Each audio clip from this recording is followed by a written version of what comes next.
Welcome back to Behavioral Science for Brands, a podcast where we bridge the gap between academics and practical marketing. Every week, Richard and I sit down and go deep behind the science of some of America's most successful brands. I'm Michael Aaron Flicker. And I'm Richard Shelton. And today, we're talking about the science of shopping.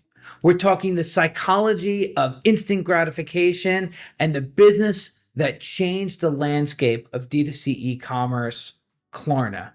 Let's get into it.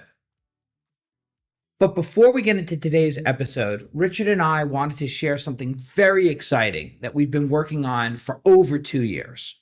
On September the 30th this year, our biggest collaboration yet is coming out, and it's called Hacking the Human Mind. It's a full book that dives into 17 different brands and the behavioral science principles that power it. Just like we do here on the podcast, we go deep into the brand and we unpack over 30 different behavioral science principles. Really practical book, very simple to read, lots of great examples. And the early reviews have been very good. Robert Cialdini has said he couldn't put it down. Roy Sutherland said it was a book for the ages. You can pre-order it now on Amazon. Just search the title, Hacking the Human Mind, or find it wherever books are sold after September 30th. Thanks for your support. So, Richard, today we're talking about a brand that really created a whole new industry in online shopping. That brand is Klarna. And we love this example so much, we actually dedicated a chapter in our new book, Hacking the Human Mind, to this. You might have heard a little commercial break that Richard and I put in the beginning of this podcast, but Hacking the Human Mind is coming out September 30th. Please don't miss your chance to get a copy. But today for Klarna, we really ask ourselves, why do people love the feeling of getting something for nothing? And that's literally what Klarna has banked their business on. Started in 2005 by a young Sebastian Siemiatowski. He worked part-time at Burger King while studying at Stockholm School of Economics, and he came up with this idea that he pitched to his classmates. What if we let customers buy online today, but pay later? And that idea, which they loved so much, didn't strike everyone as genius at first. In fact, they came in last in their school's entrepreneurship competition, judged not just by major Swedish bankers, but by the King of Sweden himself. And their reasoning for why it was such a bad idea: if this concept was viable, the banks would already be doing it. But that was precisely the point that Siemiatowski and his colleagues were making. The banks weren't doing it. And so they launched the brand, originally called Creditor, now Klarna. And today, Klarna serves over 150 million users across 45 countries. They partner with 500,000 retailers, and they do 2 million transactions a day. So there's interesting tech and business behind this. But what we want to focus on is the way they brilliantly take advantage of some well-known behavioral science biases. So let's start today with their flagship product. They call it Buy Now, Pay Later.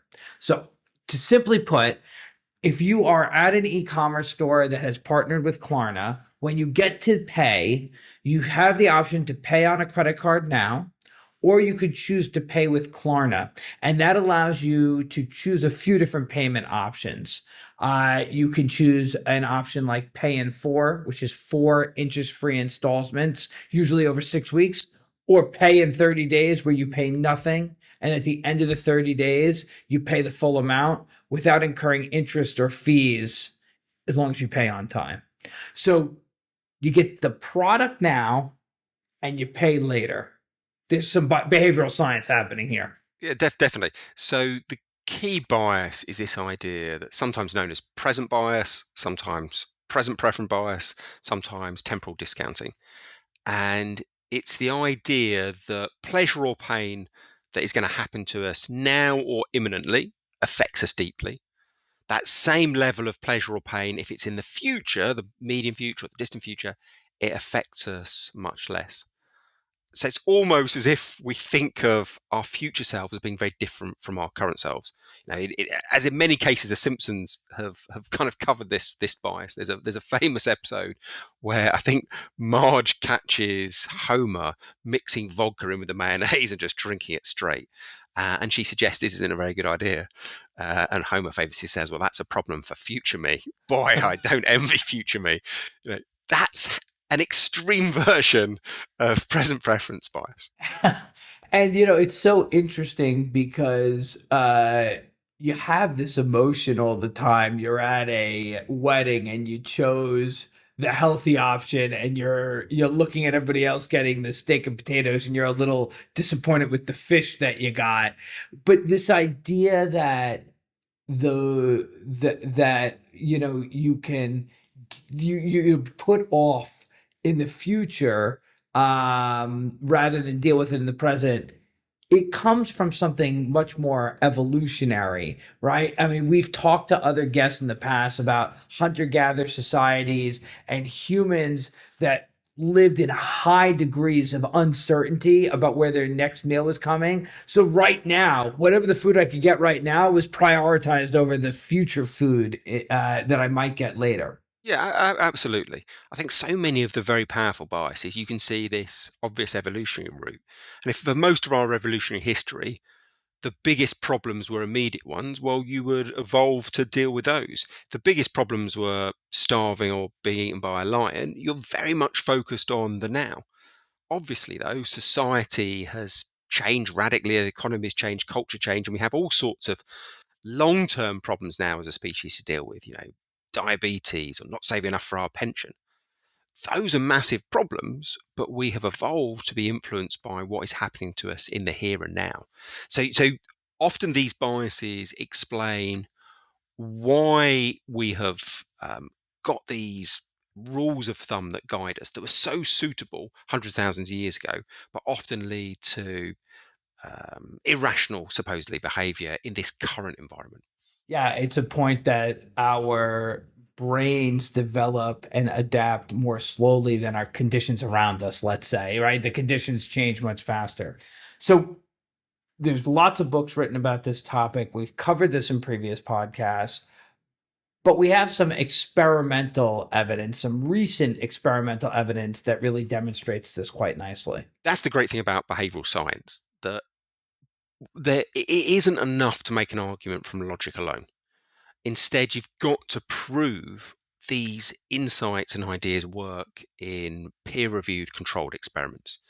So one such study comes from 2015, Liam Delaney at the University of Stirling, recruits a group of people, 144 people, and he gives them a whole series of offers.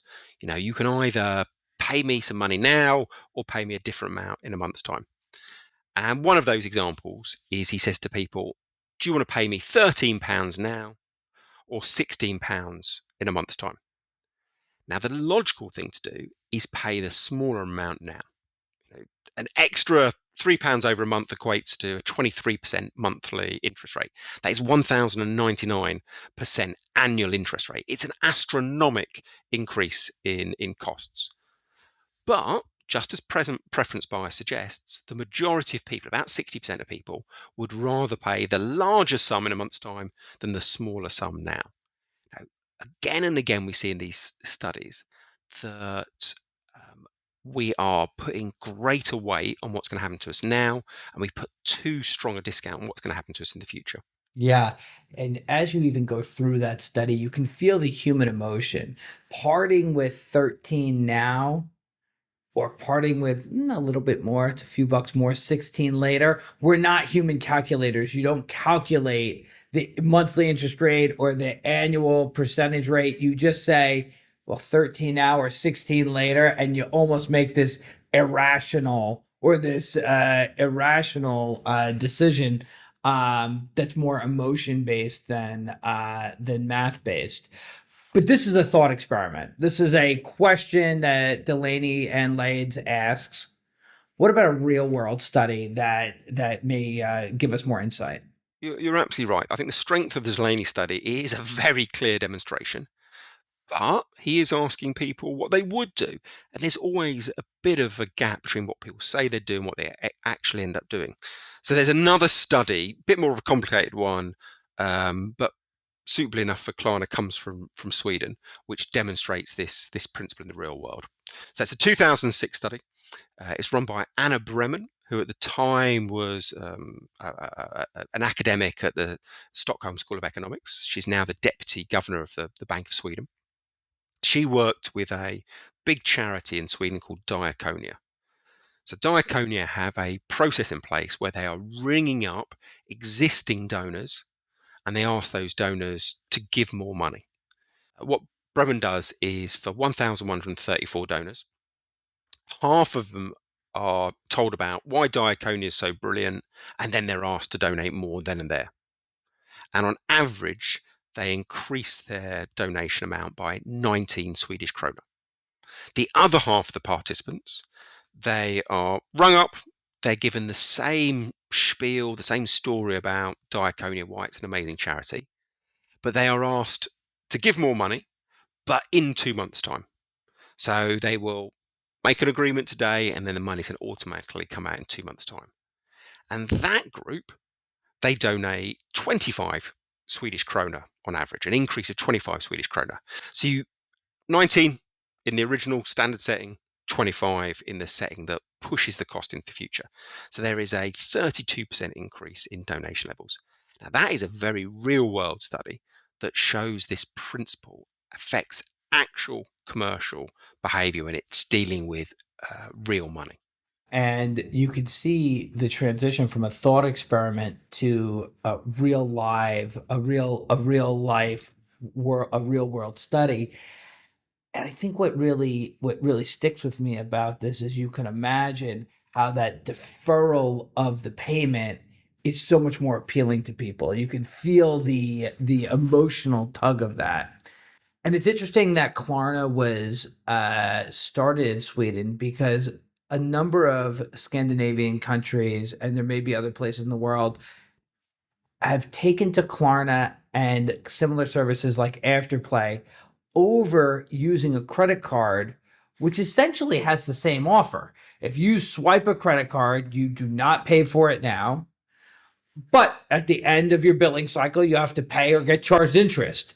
But there's something different about the Klarna offer. It's something that feels more unique, which we thought, which is really interesting here. Um, Anything come up for you before we go on to the Klarna second feature?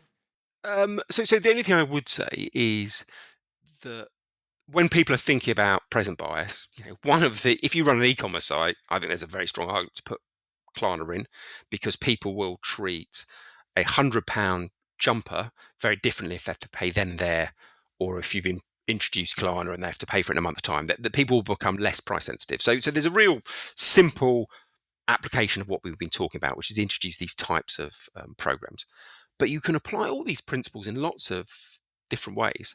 Like if you're ever in a situation where you need to increase your bill to your customer, you could apply this principle. Now, let's say you send out letters 4 weeks prior to the increase. What this set of experiments would suggest is test increasing the amount of warning you give people. Give them 6 months, 6 weeks notice, or 8 weeks notice. The argument here is that same increased cost will affect people less the more notice they're given. So it's a very practical study that lots of people can apply. Absolutely. Yeah, I love that idea. So we have a second feature of Klarna, which maybe in Europe is paying three, in the US is paying four, but it's equal installments, let's say four equal installments over 6 weeks. And this is a little bit of a different bias that we're taking advantage of here. There's definitely a linkage, but I think this is a clear demonstration of what's known as the pennies a day effect or temporal reframing. And it's the argument that if you ever have a cost, you want to be breaking it down to the smallest possible units. So the original study was done by Gorville at Harvard, but it was a thought experiment. It was in the world of charities. So I reran his study probably about 10 years ago now, recruited 500 people, randomized them into 4 groups, and they all saw details of a car financing offer. And sometimes people saw the price as a daily amount. So I think it was £4.57 a day. Other people got the same information but a weekly amount. Other people got the same information but a monthly cost. And then finally, some people got an annual cost. Now, all these costs, if you converted them to an annual amount, they would come to the same amount. So some people saw 457 a day, some saw £1,668 per year. In effect, it's exactly the same number. So yes, if people behaved like computers and they were logical, rational calculating machines, every different group should have thought the offer was equally good value. But that is not what happened. The people who saw the annual amount thought it was a pretty terrible deal. Only 11% of them thought it was good value. That number jumped to 40% for the monthly group, 43% for the weekly group, and it peaked at 51% of people thinking the deal was good value for those who saw it displayed as a daily amount. So you've got this fascinating situation in which everyone sees, in essence, the same absolute cost. But because it's displayed in a slightly different way and because it's broken down into smaller time units, the people that see that daily equivalent price, they think the cost is far more acceptable.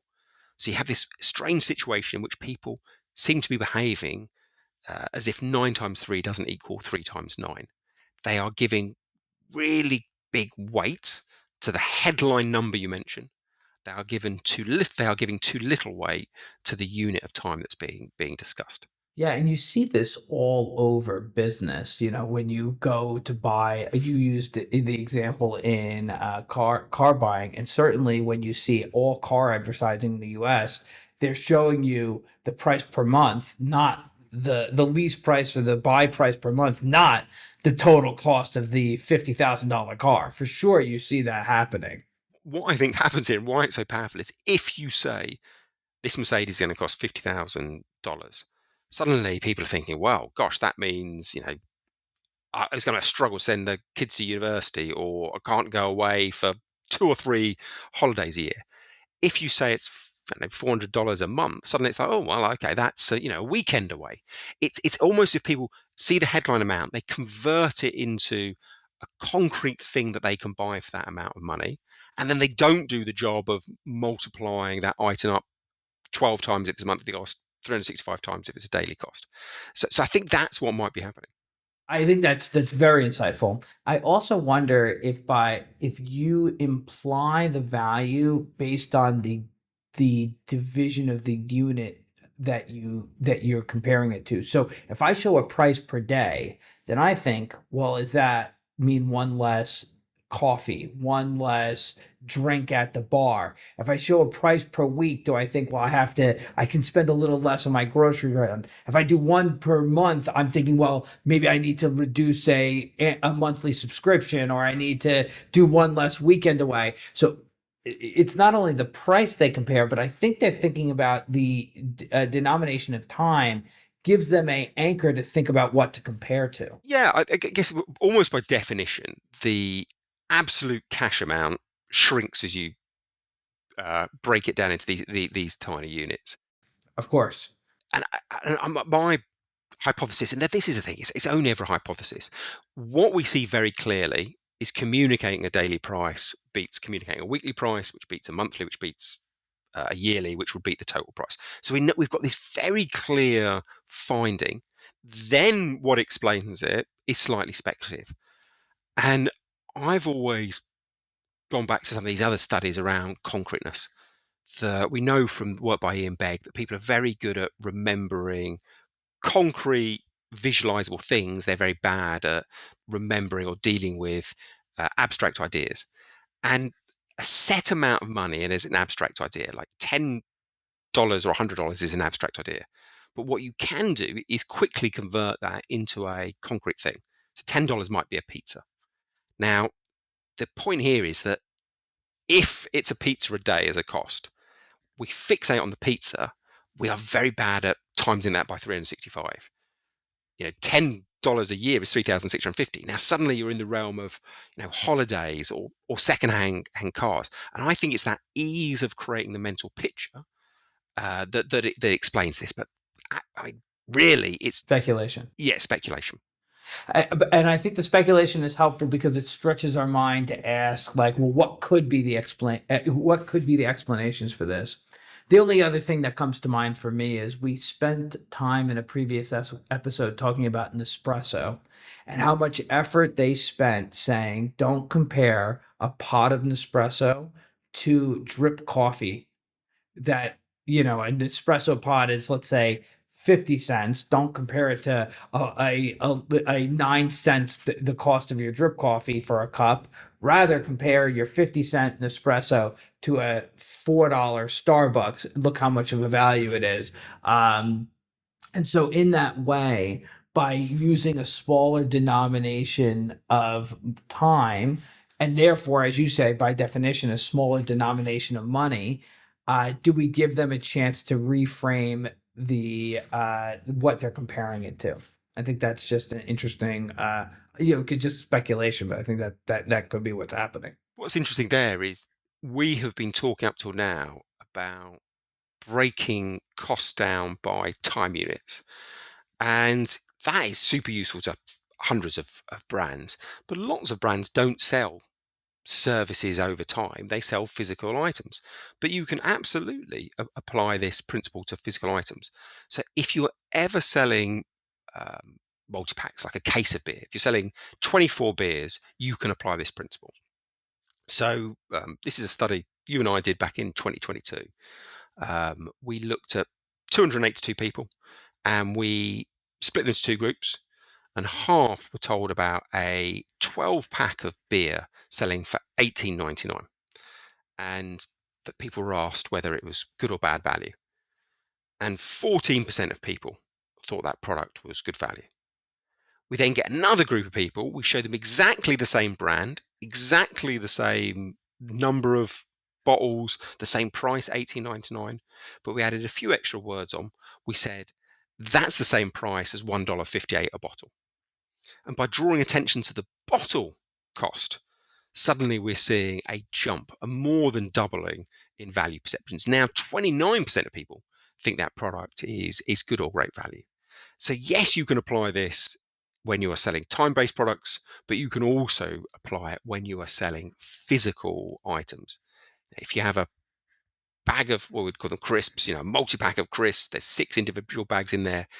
Don't tell people the total price is $6, so that's $1 a bag. Break those prices down, and again, you see the same approach as the pennies a day effect. And like so much of the studies we talk about, so often the challenge is, can I think about my business challenge? And then can I match a behavioral science principle that's going to help? And so this idea of temporal reframing, pennies a day effect, can really help you think about different ways to apply it, whether it's time based or it's per unit. Yeah, yeah, and it's such an interesting topic to get stuck into because virtually every brand in the world wants to increase their customers' willingness to pay. Present bias, temporal reframing, they give you very, very simple tactics that are completely costless to apply, that you can increase that willingness to pay. So whichever brand you're interested in trying to sell more of, or trying to increase willingness to pay, you can apply these principles. It doesn't cost you anything. There aren't many situations in life where you can say that. What strikes me as we're talking about this is, and of course, it needs to make practical sense to the buyer. I was just thinking about walking down the grocery store aisle. I don't know if they have this in the UK, but in the US, there's always two numbers under a product. There's the cost, the dollar amount, and right next to it, it's the per unit cost. But so often you'll see the per unit cost, or is a unusual number that doesn't add any value. So it's not good enough to just break something down.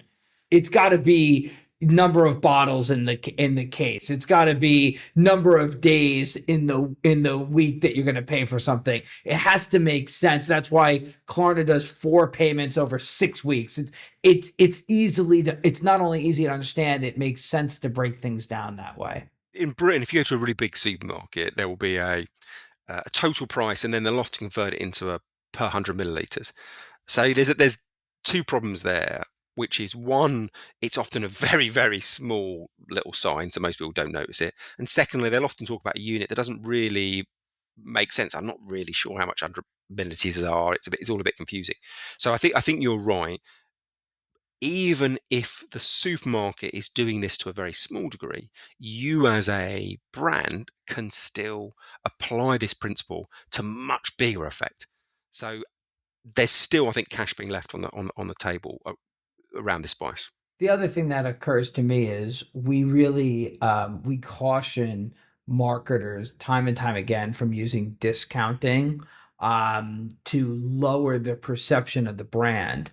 And this is a way to talk about value without actually changing the sale price. It's a way to talk about the deal that someone's getting without actually discounting the product. So you're showing a smaller number, you're showing the value, but you're not actually changing the sale price, which doesn't erode the overall perception of the brand. Yes, you've got if you actually reduce your price, you've got two problems. Firstly, you're eating into your margins very significantly, so you're reducing profitability. So the argument from a behavioral science perspective would be before you reduce prices, why don't you make the psychological impact of those prices less by using things like temporal reframing or present bias? So this is a margin protection argument. And then the second problem is there is a strong association in people's minds between the price they pay and the quality of the product. And that's the argument that we essentially assume high priced items are high quality. And that assumption is so powerful, it changes the actual experience of the product. So there's some lovely Babashiv studies that show people drinking a wine they think costs $45 will rate it 70% better than people drinking exactly the same wine that think it's from a $5 bottle. So price sets our expectation of a product, and then that expectation affects our actual experience. So this argument to me is be careful about excessive focus on cheapness. Now, of course, there will be occasions where you need to push through extra sales. But if you're doing it very regularly, you're running very steep discounts, the danger is that you train your buyer to think your product isn't very high quality, and that will become a self-fulfilling prophecy. So I think that's one of scale. Or at least not worth the value. At least not worth the value that you're charging for it if you're able to discount all the time. Yeah, I guess it. If you discount and you do that all the time, exactly the same product will be thought to offer less quality. Now, that means that trying to claw back the price later date, that's going to be quite tough. Well said.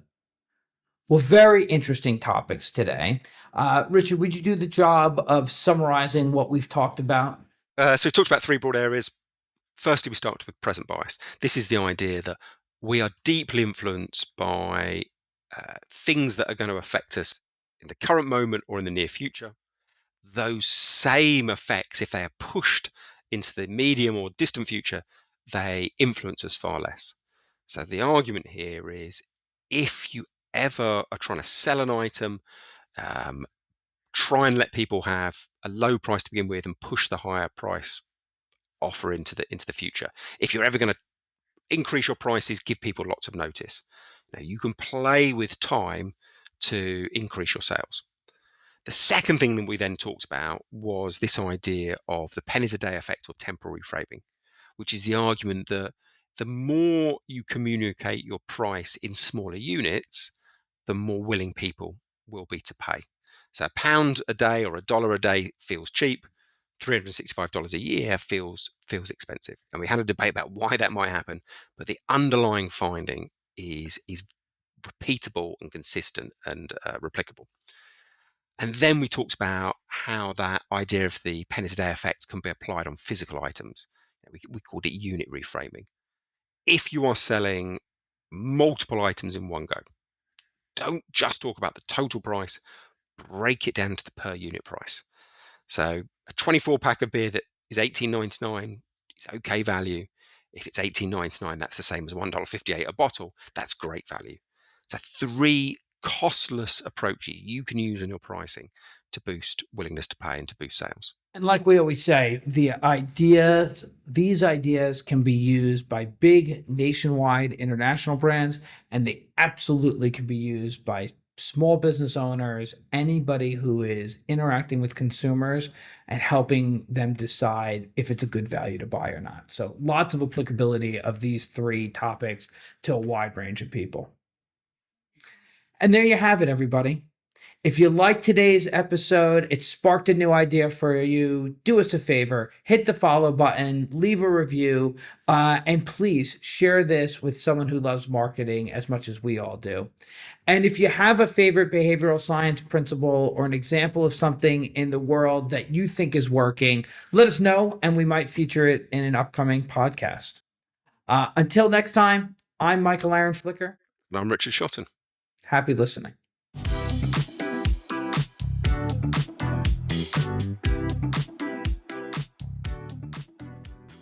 Behavioral Science for Brands is brought to you by Method One. Recognized as one of the fastest growing companies in America for the 3rd year in a row, featured on Inc.'s 5,000 list. Method One is a proudly independent creative and media agency grounded in behavioral science. They exist to make brands irresistible, helping people discover products, services, and experiences that bring moments of joy to their lives. As behavior change experts, Method One creates emotional connections that drive true brand value for their clients, focusing primarily with indulgence brands in the CPG space. Find out more at methodone.com.